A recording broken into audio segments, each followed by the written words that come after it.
Hey, what's up everyone? Jordan Steffen here, back with another tech review. Today I'm going to be looking at the Sonos Play 1.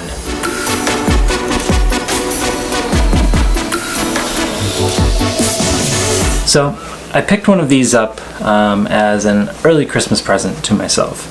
I wanted a way to get music in the kitchen away from the main stereo sound system that's connected to the TV in the living room. Now, I liked it so much that I ended up picking up another for the bedroom. And then I was thinking, I really like how you can sync them all together and hear music in both rooms at the same time. It'd be great if I could get it in the living room as well. Now, I looked into their solution to hooking into an existing amp and stereo system. I have a audio video receiver connected to my TV, but they wanted $350 just for the Connect box, which essentially just gives you a way to get the Wi-Fi music streaming into your existing stereo, and that seemed like a very poor value. So instead, I picked up a third Sonos Play 1 for the living room. Now I can have all three streaming at the same time. Now, sure, the Sonos Play 1, with its one little driver and tweeter, is not going to be the same volume and quality of sound as the large tower speakers that I have in the main stereo. But for having ambient music that's synced across the entire house, it's plenty loud. Now, I'll give you a little demonstration a little bit later on in the video of the sound. Granted, it will be recorded through this microphone that's on top of the camera here, so it's not going to be the same as listening to it in person, but it is still going to give you somewhat of an idea. Alright, now for those of you who may not know, Sonos is a wireless sound system for your home. Now, the idea is that you can combine multiple of their units, and they sell a few different flavors. They sell the Sonos Play 1, which is what I got, which has one driver, one tweeter. They've got the Play 3, which has 3 drivers, Play 5, bigger, kind of flagship model, which has 5 drivers. They've also got a couple different sound bars. They have a subwoofer. But the idea is that rather than running wires and having complicated amps and to do, whole home audio, just get these, set them up in each room. They'll connect through your Wi-Fi, so you're not Bluetooth streaming, so you can walk from room to room, not worry about losing connection, and it talks to all of your favorite streaming services like Pandora, Spotify, etc. And they definitely do deliver on that promise. I know that things have come a long way since Sonos started out. I didn't have a Sonos up until recently, so I don't know how it used to be, but I think you used to have a wireless bridge just to get the speakers to talk to one another. You couldn't just have a speaker and have it connect to your Wi-Fi network.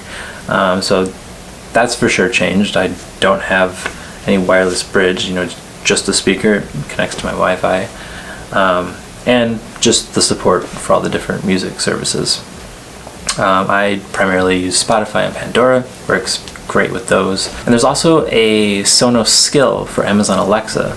So through my Echo Dot, which I have located in the living room, I can do things such as, Alexa, play music in the living room. Resuming Spotify on living room. Alexa, stop.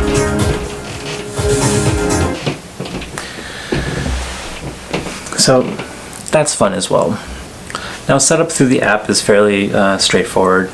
You click add a player, walks you through. It's asking you what player you want to add, what room it's going to be in. You create different rooms in the app so that you can control whether or not music's playing.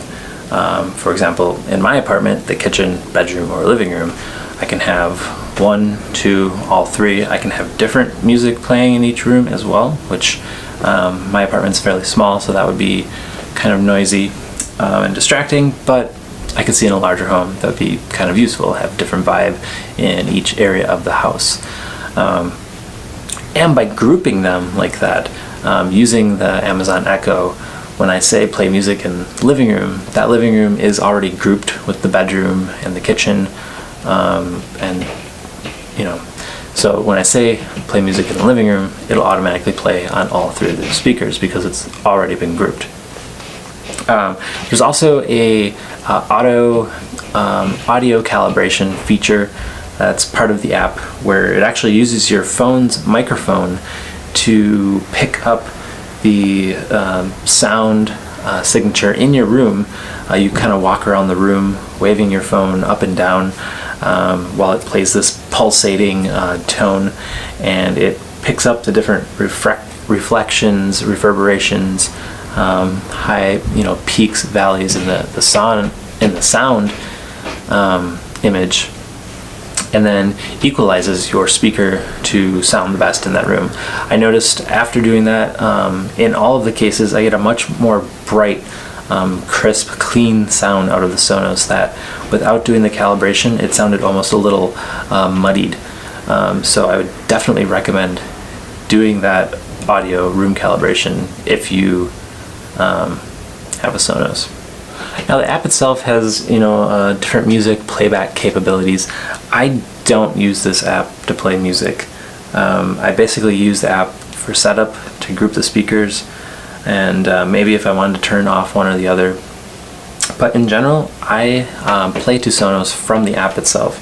So I'll be in Spotify, and then simply in Spotify, when you're playing a song, hit devices down at the bottom,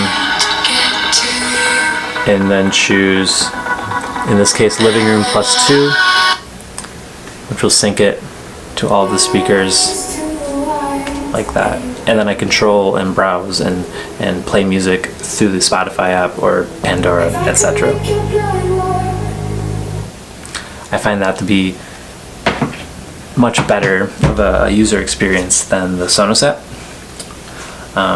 But still have to have the Sonos app for the purpose of setting up.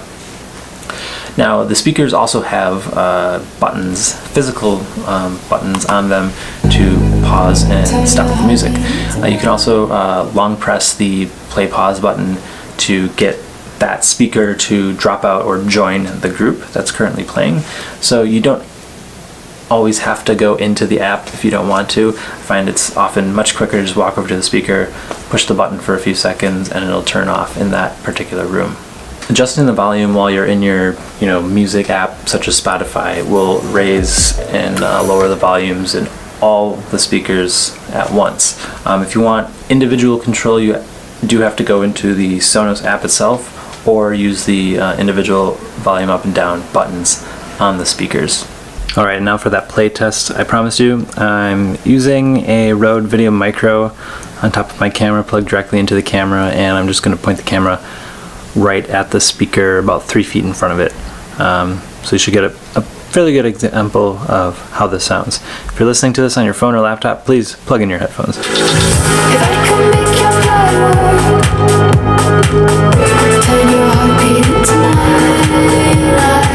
So in conclusion, if you're a fan of music, and especially having music playing all throughout your home, I would definitely suggest picking up one of these Sonos, especially, specifically the Play 1. It's priced right and sounds great and more than enough volume for small to medium sized spaces. I would say that the Sonos Play 1 is without a doubt the best tech purchase I've made in the last year. It's just excellent audio quality, excellent usability. It makes me happy because I like listening to music, and it makes that access to that music so simple. To give you an idea of what I was doing before is I still have it but don't use it anymore. The main stereo system that's attached to my TV, I had a Chromecast plugged directly into that, and then I would Chromecast music from Spotify or Pandora. But the connection times with Chromecast sometimes takes a while, sometimes it's glitchy, it stops music playback, and again, it's only in one room. So I've actually all but stopped listening to music on the main audio system. Of course, I still use it for watching TV and movies, but as far as music goes, I'm pretty much 100% on that Sonos train now. And if you've been considering Sonos at all, just go and pick one up. I think right now they're under $150 on sale on Amazon, and I've actually included affiliate links down below to that as well. So if you click those links, they are my affiliate links if you want to help support the channel. Otherwise, just go to Amazon and search Sonos Play 1. Just awesome product. So thanks so much for watching. Tune back soon. We'll have more tech reviews and how-to videos. Thanks.